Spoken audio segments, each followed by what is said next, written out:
महापालिकेच्या मंगळवारी झालेल्या विशेष सर्वसाधारण सभेत शिवसेना शिंदे गट पक्षाच्या शर्मिला पिंपळकर गायकवाड यांची महापौरपदी तर भाजपाचे कृष्णा पाटील यांची उपमहापौरपदी बिनविरोध निवड करण्यात आली। या निवडीमुळे 3 वर्ष 10 महिन्यानंतर पालिकेतील प्रशासकीय राजवट संपुष्टात आली आहे।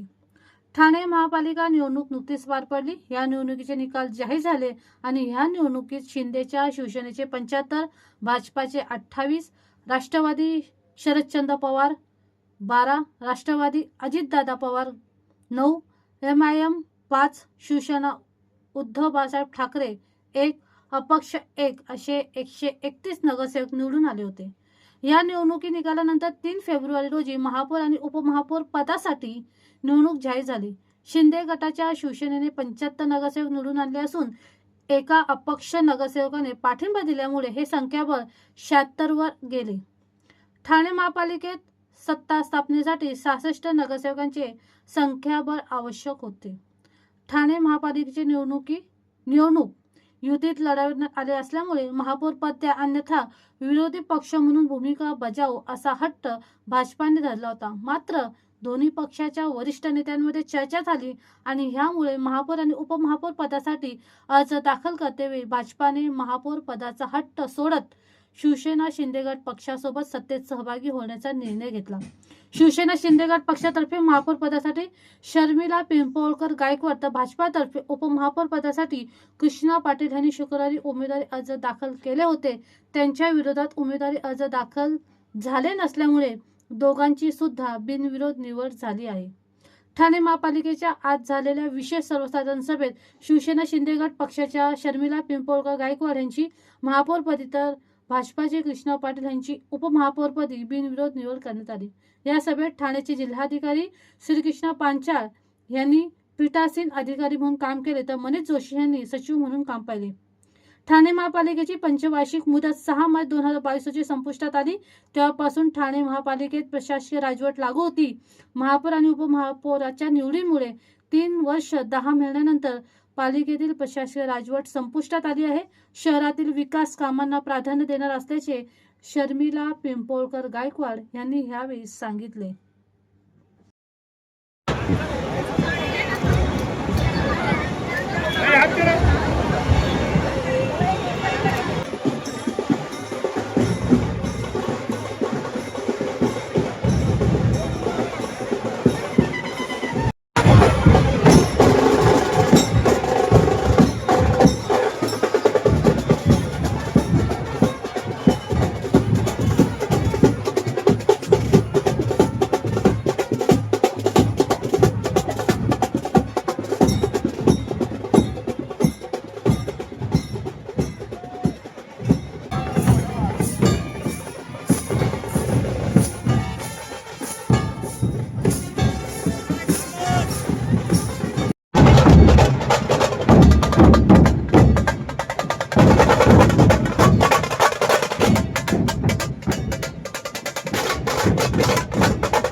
नमस्कार, जय महाराष्ट्र।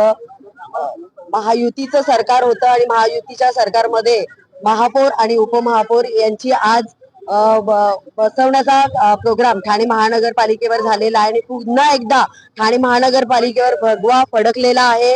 धर्मवीर आनंदिगे साहेब यांनी जो वसा या ठाणे शहरासाठी घेतला होता तो वसा तसाच आपले महाराष्ट्र राज्याचे लाडके उपमुख्यमंत्री एकनाथजी शिंदे साहेब यांनी नेला आहे। मुख्यमंत्री पद असताना साहेबांनी जे महाराष्ट्रासाठी जी विकास कामं केली आहे, तळागाळापर्यंत लोकांसाठी ज्या समस्या सोडवल्या आहेत, लाडकी बहीण ही योजना कोणीही अंमलात आणली नव्हती, ही सगळ्यात मोठी योजना साहेबांनी आणली आणि त्याच्यानंतर लाडके भाऊ म्हणून या महाराष्ट्रावर त्यांचं सगळ्यात मोठं नाव झालं आणि आता ठाणे शहरावरती 2026च्या ज्या निवडणुका झाल्या त्या निवडणुकांमध्ये महायुतीचं सरकार आलं आणि त्याच्यामध्ये आज महापौर आणि उपमहापौर बसलेले आहेत।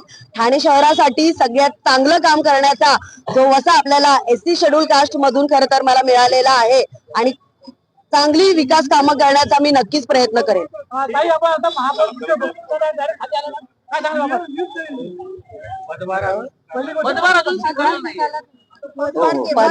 पदभार अजून स्वीकारलेला नसला तरी सुद्धा चांगली कामं करण्याचं खरं तर काम आपण साहेबांच्या मार्गदर्शनाखाली आणि आपले सगळे नेते मंडळी यांच्या मार्गदर्शनाखाली करू।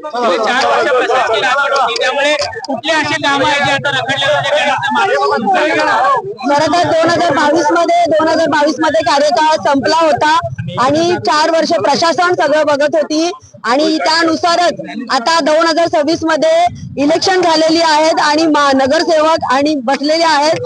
महासभा जेव्हा होतील तेव्हा नक्कीच सगळ्या नगरसेवकांच्या समस्या आणि ठाणे शहराचा विकास आणि ठाणे शहरातल्या लोकांच्या समस्या बघूनच विकास कामं केली जातील।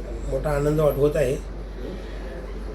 ठाणेकर जनतेने जो भरभरून प्रतिसाद महायुतीला दिलेला आहे आणि महायुतीचे सन्माननीय नेते मुख्यमंत्री देवेंद्र फडणवीस साहेब, उपमुख्यमंत्री एकनाथजी शिंदे साहेब, प्रदेशाध्यक्ष रवींद्र चव्हाण साहेब, स्थानिक आमदार संजयजी केळकर साहेब, आमदार निरंजन डावखरे साहेब, जिल्हाध्यक्ष संदीप लेले साहेब यांनी जो विश्वास टाकलेला आहे आणि तो विश्वासाला नक्कीच पात्र होईल असं मी कामकाज करण्याचा प्रयत्न करेन। विकासाला कशा प्रकारे दिशा देण्याचं काम होईल?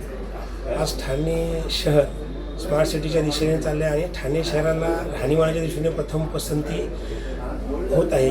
त्या कारणाने नागरिक सुविधावरती जास्त भर देण्याचा प्रयत्न करेन। तसेच ट्रॅफिक समस्या आहे, पाण्याचा प्रश्न आहे, हे आणि घनकचरा व्यवस्थापन आहे, हे सर्व कामे प्रामाणिकपणे प्रयत्न करेन संपवण्याच्या दृष्टीने।